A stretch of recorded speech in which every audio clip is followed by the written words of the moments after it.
জি বসেন সবাই। আমরা আবার ফিরে আসলাম। গত দুইটি পর্ব আমাদের হয়ে গেছে, তাই না? আজকে আছে তৃতীয় পর্ব। তৃতীয় পর্বে আমরা যে গত দুইটি পর্ব অতিবাহিত হয়েছে সেই পর্বগুলোতে শিখেছিলাম যে বাংলা থেকে কিভাবে ইংরেজি করতে হয়, তাই না? এর নিয়ম এবং রুলস, কি রুলস রয়েছে এবং কি নিয়মকানুন রয়েছে। আমরা সর্বপ্রথম শিখেছি যে বাংলা থেকে কোনো বাংলা বাক্য থেকে যখন আমরা ইংরেজি করব তখন সর্বপ্রথম যে নিয়মগুলো রয়েছে তার ভিতরে রয়েছে যে কোনো বাক্যের ভিতরে যে কর্তা অর্থাৎ যে কাজ করে তাকে দিয়ে শুরু করতে হয়। কি দিয়ে? যে কাজ করে তাকে দিয়ে শুরু করতে হয়। তাহলে আমরা লিখেছিলাম যে সে স্কুলে যায়, সে স্কুলে যায়। এখন কে যায়? সে যায়। তাহলে এখানে সাবজেক্ট কে? সে। অর্থাৎ সে স্কুলে যাচ্ছে। আর যায় কি হচ্ছে? ভার্ব, তাই না? তাহলে যায় হচ্ছে ভার্ব।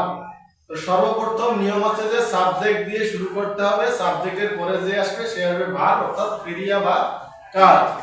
একটা বাক্যের ভিতরে যে কাজ করে সে হচ্ছে সাবজেক্ট, আর যে কাজটা করা হচ্ছে, যে শব্দ দ্বারা কাজ বোঝায় সেটা হচ্ছে ভার্ব, তাই না? তাহলে একটা বাংলা বাক্য থেকে ইংরেজি করার নিয়ম হচ্ছে সর্বপ্রথম সাবজেক্ট বা কর্তা দিয়ে শুরু করতে হয়, আর দ্বিতীয় স্থানে আসে ভার্ব। কি আসে? ভার্ব। সাবজেক্ট এবং ভার্ব এর পরে থাকে বাকি যে অংশটা থাকে সেটা হচ্ছে অবজেক্ট। সেটা কি? অবজেক্ট। তাহলে আমরা আজকে শিখলাম যে কোনো ইংরেজি বাক্যের ভিতরে সাবজেক্ট থাকে, ভার্ব থাকে আর অবজেক্ট থাকে। তাহলে শুরু করতে হয় কি দিয়ে? সাবজেক্ট দিয়ে। সাবজেক্টের পরে কি আসবে? ভার্ব। ভার্বের পরে বাকি যে অংশটুকু থাকবে সেটার নাম হচ্ছে অবজেক্ট। সেটার নাম কি? অবজেক্ট। তাহলে আমরা আজকে মোটামুটি একটা পর্যায়ে এসে বুঝলাম যে যখন আমরা কোনো বাক্য থেকে বাংলা বাক্য থেকে ইংরেজি করব তখন সর্বপ্রথম নিয়ে আসবো সাবজেক্ট, সাবজেক্টের পরে আসবে ভার্ব, ভার্বের পরে বাকি যে অংশটুকু থাকবে সেটা হচ্ছে অবজেক্ট। এখন আমি যদি বলি যে রাইসা স্কুলে যায়, এখন এইখানে রাইসা কি? সাবজেক্ট। আর ভার্ব কোনটা? যায়। গুড। ভার্ব হচ্ছে যায়। আর বাকি থাকলো কি তাহলে? অবজেক্ট শব্দটা কি আসলো? সাবজেক্টের পরে ভার্ব, ভার্বের পরে বাকি যে অংশটুকু থাকে সেটা হচ্ছে অবজেক্ট। তাহলে এখানে রাইসা আছে সাবজেক্ট, যায় হচ্ছে ভার্ব, আর স্কুল হচ্ছে অবজেক্ট। আয়েশা গান করে। কি করে? আয়েশা গান করে। এখন এখানে আয়েশা কে? সাবজেক্ট কে? আয়েশা কি করে? গান। ভার্ব কোনটা? গান করা। ভার্ব কোনটা? গান করা। তারপর দেখো তোহা বাজারে যায়। তোহা বাজারে যায়। এখানে কে বাজারে যায়? তোহা বাজারে যায়। তাহলে সাবজেক্ট কে? তোহা। আর ভার্ব কোনটা? যায়। তোহা বাজারে যায়। আমরা ইংরেজি শিখি। আমরা ইংরেজি শিখি। এখন এখানে সাবজেক্ট কোনটা? আমরা। আর ভার্ব কোনটা? শিখি, শেখা। আর কি শিখি? ইংরেজি। তাহলে আমরা হচ্ছে সাবজেক্ট, তাহলে সাবজেক্টের পরে কে আসবে? ভার্ব। ভার্ব হচ্ছে শিখা। আর বাকি যেটুকু থাকে সেটা কি? তাহলে আমরা একটু বোর্ডের দিকে প্র্যাকটিসে যাই। ঠিক আছে, বোর্ড থেকে আমরা কিছু লিখে আবার আর কিছু উদাহরণ দিয়ে ওগুলোকে আমরা আবার আরেকটু প্র্যাকটিস করে দেখে নেই যে আমরা কতটুকু এর উন্নতি করতে পারছি। কেমন? তাহলে সবাই একটু ব্ল্যাকবোর্ডের দিকে তাকাও। আচ্ছা, আমরা চলে আসলাম আবার ব্ল্যাকবোর্ডের দিকে। আমরা শিখেছিলাম যে কোনো বাংলা বাক্য থেকে ইংরেজি করতে গেলে যে নিয়ম কানুন বা যে রুলসগুলো রয়েছে তার ভিতরে সর্বপ্রথম বাংলা থেকে ইংরেজি করতে গেলে সর্বপ্রথম নিয়ে আসতে হয় সাবজেক্ট নিয়ে আসতে হয়, তাই না? তাহলে এখানে সাবজেক্ট যখন নিয়ে আসতে আমি একটা বাক্য লিখেছি এখানে যে তাওহীদ স্কুলে যায়। তাহলে এখানে স্কুলে যায়, কে স্কুলে যায়? তাওহীদ স্কুলে যায়। এখন এই যে তাওহীদ স্কুলে যায়, এখানে সাবজেক্ট কে? তাওহীদ। আর ভার্ব হচ্ছে যায়, আর স্কুল হচ্ছে অবজেক্ট। এর একটা সূত্র আমরা সহজে মনে রাখতে পারি, সেটা হচ্ছে এরকম যে subject plus verb plus object. ঠিক আছে, তাহলে আমরা সহজভাবে মনে রাখার জন্য সূত্রের মধ্যে একটা সূত্র আমরা লিখে নিলাম, সেটা হচ্ছে subject plus verb plus object. তার মানে হচ্ছে সর্বপ্রথমে সাবজেক্ট বসবে, তারপরে ভার্ব বসবে, তারপর অবজেক্ট বসবে। অর্থাৎ সূত্রটার কারণে এখানে এই সূত্রে যেভাবে ধারাবাহিকতা আছে, ঠিক আমরা বাংলা বাক্যকে ওইভাবে এই ধারাবাহিকতায় সাজিয়ে তারপরে আমরা বাক্যটাকে তৈরি করব। ঠিক আছে? আচ্ছা, তাহলে আমরা শিখলাম যে subject plus verb plus object. এখন দেখো কিছু কিছু ক্ষেত্রে এই বাক্যের কিছু পরিবর্তন হবে। যেমন তাওহীদ স্কুলে যাইতেছে, তাওহীদ স্কুলে যাইতেছে। এখন এখানে যখন এই যাই বা যাইতেছে, যখন এই ক্রিয়ার কিছু পরিবর্তন হবে, আমাদের কথা তো শুধু একটা বাক্য বা একটা শব্দ দিয়ে একই ধারায় তো শেষ হয় না, তাই না? কারণ যেহেতু কালের ভিতরে তিনটা কাল রয়েছে, অতীত, বর্তমান এবং ভবিষ্যৎ। তাহলে এক একটা কথা যখন এক এক কালে যখন পড়বে, তখন এখানে কিছু ভার্বের যখন পরিবর্তন হবে, তখন এখানে আরো কিছু সূত্রের ভিতরে কিছু কমতি বাড়তি বা কিছু অ্যাডজাস্ট হবে। ঠিক আছে? অর্থাৎ এখানে কিছু জিনিস অ্যাড হবে, সেটা হচ্ছে যখন বাক্যের কিছু পরিবর্তন হবে, সূত্রের ভিতরে সবকিছু ঠিক থাকবে, কিছু সূত্র অ্যাড হয়ে সূত্রের কিছু পরিবর্তন হবে। তাহলে আমরা আজকে সাধারণভাবে শিখলাম যে যখন কোনো বাক্যকে সাধারণভাবে পূর্ণ করার জন্য স্বাভাবিকভাবে একটা বাক্য পরিপূর্ণ করতে গেলে প্রথম যে কাজটা সেটা হচ্ছে subject plus verb plus object. এখন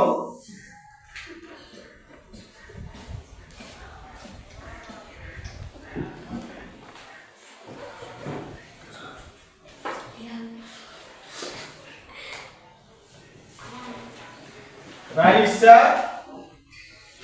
ভাত খায়। আচ্ছা, এখন এইখানে সাবজেক্টকে এখন যদি আমরা এই সূত্র দিয়ে করি, তাহলে সর্বপ্রথম কি নিয়ে আসবো? সাবজেক্ট কি হবে? রাইসা। রাইসা, তারপরে কি আসবে? এখানে ভাত কি আছে? খাই, তাই না? খাওয়া ইংরেজি কি? ইট। রাইসা ইট। এবার বাকি থাকে কি? অবজেক্ট কি হবে তাহলে? রাইস।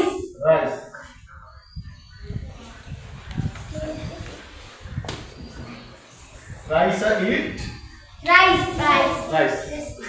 সূত্র অনুযায়ী হয়ে গেল। সূত্র অনুযায়ী কি হয়ে গেল? এখন আবার দেখো,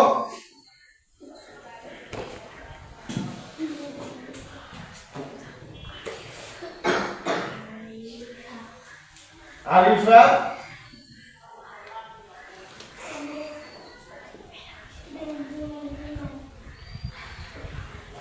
রুটি খায়।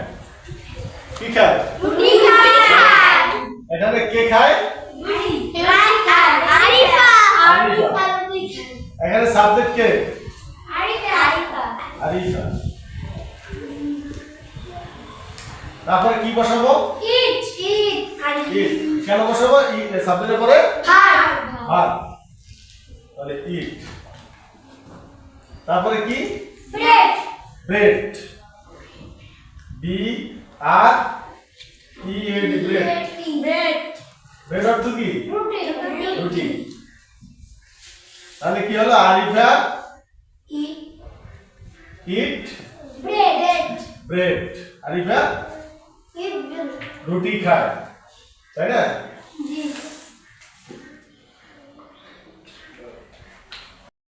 আচ্ছা তাহলে আমরা এতক্ষণ লিখলাম যে আরিফা রুটি খায় তাই না আরিফা ইট ব্রেড bread এখন আয়েশা ইংরেজি পড়ে এইখানে সাবজেক্ট কে Aisha আয়েশা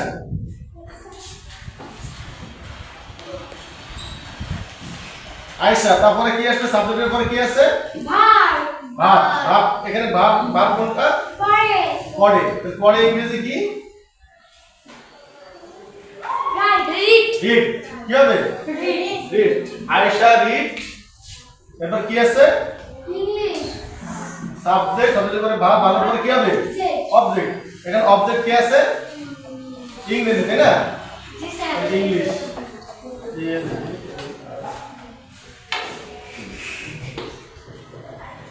আচ্ছা তাহলে সূত্রের সাথে কি মিললো জি আয়েশা ইংরেজি পড়ে আয়েশা রিড ইংলিশ আমরা আজকে শিখলাম যে কোন ইংরেজি বাক্যকে বাংলা বাক্যকে ইংরেজি করতে গেলে যে নিয়ম রয়েছে তার ভিতরে রয়েছে সর্বপ্রথম হচ্ছে যে সাবজেক্ট সাবজেক্টের পরে ভার্ব ভার্বের পরে কি অবজেক্ট ভার্বের পরে কি object অবজেক্ট আচ্ছা তাহলে এখানে আমরা অনেকগুলো উদাহরণ এখানে প্র্যাকটিস করলাম মোটামুটি আজকে মনে হয় সবাই মোটামুটি সঠিক সম্পূর্ণভাবে বুঝতে পেরেছো যে বাংলাতে সাধারণভাবে বাংলা থেকে কিভাবে ইংরেজি করতে হয় তাই না জি মানে সর্বপ্রথম আছে সাবজেক্ট সাবজেক্টের পরে ভার্ব ভার্বের পরে অবজেক্ট এখন আমরা আজকে এই ক্লাসগুলো আরেকটু প্র্যাকটিস করি এখানে শেষ করব আমরা আগামী পর্বে যে আরো কিছু নিয়ম রয়েছে যেটার ভিতরে যেমন একটা বাক্য দিয়েই তো আমাদের কথা শেষ হচ্ছে না তাহলে আমাদের কথার ভিতরে তিন রকমের কথা হয় যেমন অতীতকালের কথা হয় বর্তমানের বর্তমানকালের কথা হয় এবং ভবিষ্যৎকালের কথা হয় তাহলে এই যে এক এক কালের এক এক সময় যে এক এক রকম কথা হয় এই এক এক রকম কথার পরিবর্তনের কারণে সাবজেক্টের ভিতরে কিছু জিনিস অ্যাড হয়ে বাক্যের পরিবর্তন হয় তাহলে আমরা পরবর্তী ক্লাসে ইনশাআল্লাহ এই পরবর্তী ধাপে যে নিয়মগুলো রয়েছে সেগুলো ইনশাআল্লাহ শিখব এখন আমরা যাব কিছু সরাসরি কিছু প্র্যাকটিসের ভিতরে দেখি যে তোমরা কে কি শিখেছো সেই বিষয়ে কিছু আমরা এখন প্র্যাকটিস করব কেমন আচ্ছা আমরা আবার প্র্যাকটিস করে আসলাম ব্ল্যাকবোর্ড থেকে তো আজকে আমরা যা শিখলাম সেই বিষয়ে আমাদের কিছু প্র্যাকটিস হবে ঠিক আছে জি স্যার আচ্ছা আমরা ব্ল্যাকবোর্ডে লিখেছিলাম আয়েশা ইংরেজি পড়ে জি তাহলে এখানে আয়েশা ছিল সাবজেক্ট আর ভার্ব ছিল পড়ে রিড আর অবজেক্ট হচ্ছে ইংলিশ এখন তোহা বই পড়ে তোহা বই পড়ে বই পড়ে তোহা বই পড়ে এখানে সাবজেক্ট কে তোহা তোহা আর ভার্ব কি বই পড়ে পড়ে ভার্ব কি পড়ে পড়ে আর অবজেক্ট হচ্ছে বই বই যেহেতু তোহা আছে সাবজেক্ট তোহা অর্থাৎ বাক্যের ভিতরে যে কাজ করে তার মানে এখানে পড়ে কে পড়ে তোহা পড়ে তারপর যে পড়ে পড়ে জিনিসটা হচ্ছে ভাব তাই না আর কি পড়ে বই পড়ে মানে বইটা হচ্ছে অবজেক্ট আচ্ছা সালমান ফুটবল খেলে সালমান ফুটবল খেলে সালমান দাও এখানে সাবজেক্ট কে সালমান রাহুল দাও এখানে সালমান ফুটবল খেলে এখানে ভার্ব কোনটা খেলে ফুটবল খেলে ফুটবল খেলেটা হচ্ছে ভার্ব আর এখানে রাইসে দাও অবজেক্ট কোনটা ফুটবল ফুটবল তাহলে সালমান ফুটবল খেলে তাহলে সালমান আছে সাবজেক্ট খেলে আছে ভার্ব আর অবজেক্ট আছে ফুটবল তাহলে Salman play football Salman Salman football খেলে আচ্ছা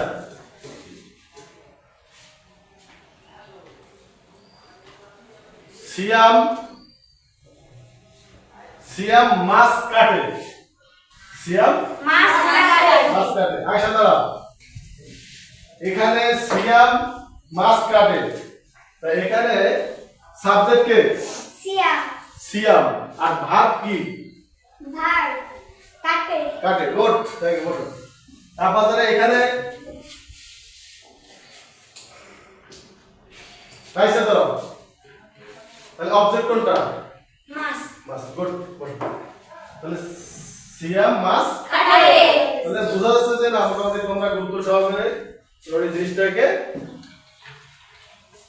গুরুত্ব সহকারে দেখছো ধন্যবাদ তাহলে আমরা এই যে ক্লাসটা আমরা যে এই দুইটা পর্ব গেল আর আজকে কেবল তিনটা পর্ব এই পর্বে আমরা মোটামুটি একটা ধারণা পেলাম যে বাংলা বাক্য থেকে ইংরেজি করতে গেলে সর্বপ্রথম আমাদের শুরু করতে হয় সাবজেক্ট দিয়ে আর সাবজেক্টের পরে আসে ভার্ব ভার্বের পরে আসে অবজেক্ট এটা হচ্ছে সাধারণভাবে সিম্পল ওই সিম্পল একটা সেন্টেন্স তৈরি করার সূত্রটা হচ্ছে subject plus verb plus object এরপর আরো যে যখন বাক্য বড় হবে অথবা বাক্য কোনো কালের কথা যখন বুঝাবে তখন বাক্যের পরিবর্তন হবে আর সেই পরিবর্তনের সাথে সাথে সূত্রের কিছু পরিবর্তন হবে আমরা ইনশাআল্লাহ পরবর্তী ক্লাসে সেই পরিবর্তনের যে সূত্রগুলো যে নিয়মগুলো রয়েছে আমরা সেগুলো নিয়ে ইনশাআল্লাহ আলোচনা করব কেমন আজকে এই পর্যন্ত আল্লাহ হাফেজ সবাই ভালো থাকো সুস্থ থাকবে হ্যাঁ পরবর্তী ক্লাসে আবার তোমাদের সাথে দেখা হবে ইনশাআল্লাহ